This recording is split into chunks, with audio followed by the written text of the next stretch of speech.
Hello hi नमस्कार ओडिशार सबु सिने प्रेमी भाई और भौणी माननकु आम ओडिया सिनेमा चैनल को स्वागत करुछि। अभी मजा आएगा ना भिड़ो। आज कथा हवा ओडिया अभिनेत्री मामा मिश्र एवं रचना बानर्जी से समान ड्रेस को पिंधि थिबा अलगा अलगा सिनेमा विषय रे। 1997 मसीहारे रिलीज होइतिला एक ओडिया सिनेमा जार ना रहितिला गंगा जमुना। एही सिनेमार मुख्य भूमिका रे सिद्धांत महापात्र रचना बानर्जी अभिनय करथिले। एही सिनेमार एक गीत रे अभिनेत्री रचना बानर्जी एक कला एवं धला रंगर ड्रेस टी पिंधिथिले।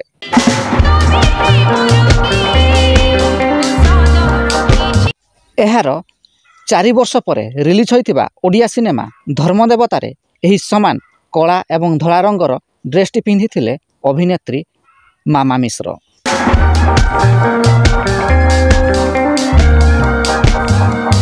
जदि भिडियोटी पसंद आसताई तेबे लाइक शेयर एवं चैनल टी को सब्सक्राइब करिया को जमारू भूलिबेनी।